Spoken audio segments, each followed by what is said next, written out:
দাড়িপাল্লা। জোরছে বলো আরো জোরে। মায়েরা বলে, খালারা বলে, আগামী দিনের সরকারে যাবে ইনশাআল্লাহ। জামাত ইসলামী প্রতিষ্ঠা হওয়ার সময় থেকে শুরু করে আজ অবধি একটি স্লোগান জামাত ধারণ করে, সেটি হলো ন্যায় এবং ইনসাফ ভিত্তিক সমাজ কায়েম করা। আরেকটি হলো আল্লাহর আইন চাই, সৎ লোকের শাসন চাই। বলেন, আল্লাহর আইন চাই, আল্লাহর আইন চাই। আল্লাহর আইন এবং সৎ লোকের শাসন যদি থাকে তাহলে কি বাংলাদেশে কোনো দুর্নীতি হবে? কোনো চাঁদাবাজরার প্রশ্রয় পাবে? পাবে না। এরপরে আসেন, আমরা যে দাড়িপাল্লায় ভোট চাচ্ছি, দাড়িপাল্লা কি ইনসাফের প্রতীক না? আমরা তো ন্যায় এবং ইনসাফ ভিত্তিক সমাজ কায়েম করতে চাই, নাকি চান না? এরকম কেউ আছেন? বাংলাদেশে 90% মুসলমানের দেশ, এখানে কোনো চাঁদাবাজির খাওয়া আছে? চাঁদাবাজির ঠাঁই হবে? দুর্নীতিবাজের ঠাঁই হবে? এই যে কয়েকদিন আগে একজন বাউল আল্লাহ তাআলার বাণী নিয়ে যেই প্রোপাগান্ডা করেছে, তাকে শাস্তি দেওয়া দরকার আছে না? সরকারের পক্ষ থেকে কোনো আমরা পেয়েছি? কোনো সুনির্দিষ্ট কোনো পেয়েছি, প্রচেষ্টা পেয়েছি আমরা? এই যে একটা ব্যক্তি কোরআনের সাথে বেয়াদবি করেছে, অথচ অতীতে আমরা দেখেছি যে রসুলের সাথে অবমাননা করার জন্য, কোরআনকে অবমাননা করার জন্য বিদেশিরা যারা করেছে তাদের বিরুদ্ধে আমরা ব্যবস্থা নিয়েছি বা আমরা মিছিল করেছি, মিটিং করেছি। অথচ বাংলাদেশে থেকে সে কোরআনকে অবমাননা করেছে, সরকারের পক্ষ থেকে কোনো ধরনের কোনো ইনিশিয়েটিভ নেওয়া হয়নি, শুধু গ্রেপ্তার করা হয়েছে। বরং তাকে বের করার জন্য আরো অনেক দলের লোকজন দেখি তার পক্ষে সাফাই গাচ্ছে। এটার মানে কি? এটার মানে হলো বাংলাদেশকে নতুন ভাবে ফ্যাসিবাদকে কায়েম করতে চায়, ঠিক কিনা? আমরা কি এটা দিতে পারি? আগামী দিনের বাংলাদেশে ফ্যাসিবাদের ঠাঁই হবে না ইনশাআল্লাহ। প্রিয় ভাইরা, আমি গতকালকে এখানে একটি প্রোগ্রাম ছিল, বলেছি সূরা নিসার 85 নম্বর আয়াত আপনারা কোট করবেন। সূরা নিসার 85 নম্বর আয়াত। এখানে আমি শুধু বাংলা অর্থটা বলে দিচ্ছি। যে ব্যক্তি কল্যাণ ও সৎ কাজের সুপারিশ করবে সে তা থেকে অংশ পাবে, যে ব্যক্তি অকল্যাণের এবং অসৎ কাজের সুপারিশ করবে সেও সেখান থেকে অংশ পাবে। এটার মানে হলো আপনি আপনার নেতা নির্বাচন করার ক্ষেত্রে যদি আপনি অসৎ ব্যক্তিকে ম্যান্ডেট দেন, অসৎ ব্যক্তির ব্যাপারে সুপারিশ করেন যে আমরা অমুককে ভোট চাচ্ছি, অমুক ভাইয়ের চরিত্র ফুলের মতো পবিত্র, যদি সত্যিই ফুলের মতো পবিত্র না হয় তাহলে তার সমস্ত দায়ভার আপনাকে নিতে হবে। এটি এই আয়াতের অর্থের তর্জমা, এটাই এটার ব্যাখ্যা। কারণ হলো আমরা যাকে সমাজের নেতা বানাচ্ছি সেই নেতা কি আসলেই ভালো কাজ করছে কিনা, যদি ভালো কাজ করে না থাকে তার সমস্ত গুনার দায়ভার আপনাকে নিতে হবে। ঠিক অনুরূপভাবে যদি আপনি যদি কল্যাণের সুপারিশ করেন কারোর ব্যাপারে, ভালো ব্যক্তির ব্যাপারে সুপারিশ করেন, ঠিকই এইভাবে আপনি সওয়াবটাও সেখানে পাবেন। এই বিষয়টি মানুষের কাছে বলতে হবে। আপনাদেরকে ডাকার উদ্দেশ্য মধ্যে এটি একটি বড় কারণ। আমরা যারা এখানে উপস্থিত আছি এই সমাজেই বসবাস করি, আমরা অনেক অসঙ্গতি আমাদের কাছে আসে, এগুলোকে তুলে ধরতে হবে। বাংলাদেশ জামাত ইসলামী আমিরে জামাত ওদিন একটা প্রোগ্রামে বলেছে, এক সাংবাদিক প্রশ্ন করছে বা একজন ভাই প্রশ্ন করছে যে আমাদের পোস্টার ছিঁড়ে ফেলছে, আমাদের লিফলেট ছিঁড়ে ফেলছে, আমাদের ব্যানার ফেস্টুন ছিঁড়ে ফেলছে। আমিরে জামাত উত্তর দিয়েছে, ব্যানার ফেস্টুন ছিঁড়ে ফেলেছে, যদি সুযোগ থাকে আবার লাগিয়ে দেন, কিন্তু হৃদয়ে ব্যানার যেটি আছে, আমাদের হৃদয়ের মধ্যে যে ব্যানার গাঁথা আছে সেটি কি ছেঁড়া যাবে? কেউ ছিঁড়তে পারবে?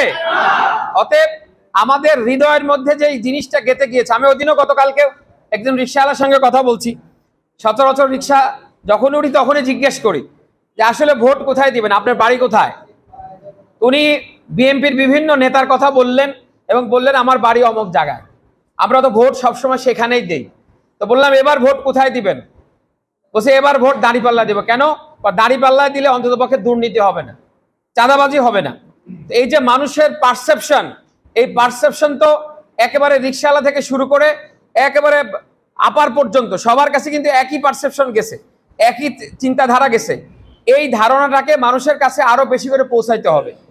কারণ হলো 54 বছরে আমাদের দেশের যে স্বাধীনতা অর্জন হয়েছে, যেই অঙ্গীকারকে সামনে রেখে স্বাধীন হয়েছে দেশ, সেই অঙ্গীকার কিন্তু কেউই বাস্তবায়ন করেনি।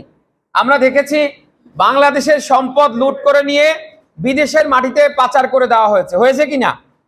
আমরা সেদিনও দেখলাম আমাদের সাবেক প্রধানমন্ত্রী 832 ভরি স্বর্ণ অগ্রণী ব্যাংকের লকারে পাওয়া গেছে। এবং উনি দেখলাম যে অডিও কলে বলছে আমার লকারের চাবি আমার কাছে, এটা অনুমতি ছাড়া খুললো কেন?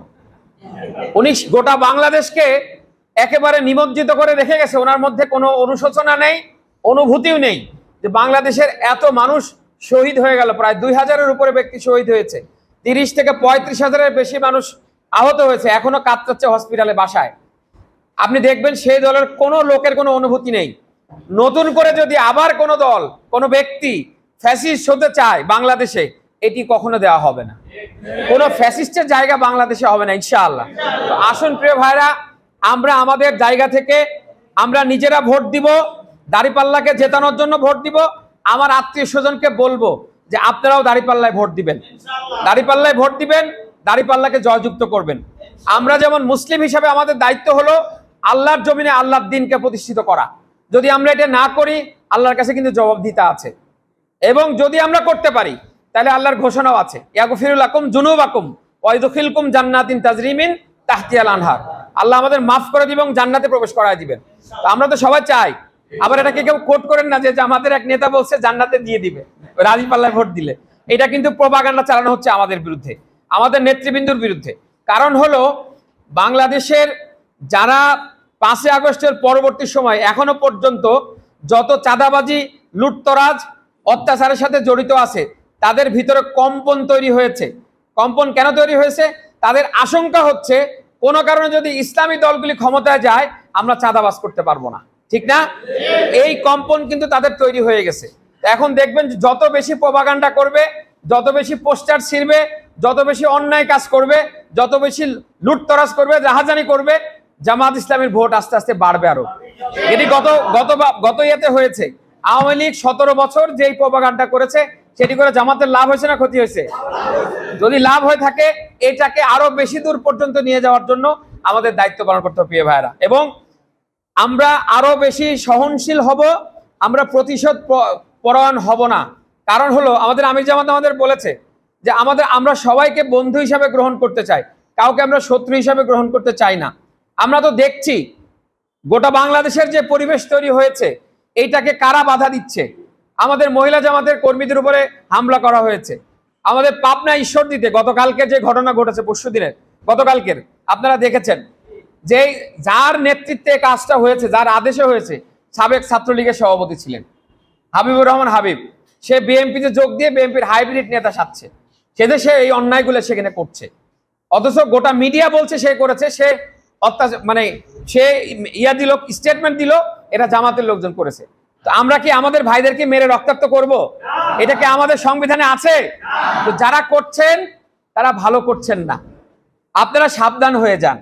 আপনারা মনে করেছেন এটি করে মানুষকে ভয় দেখিয়ে, মানুষকে এখান থেকে বিচ্যুত করার কোনো সুযোগ নাই।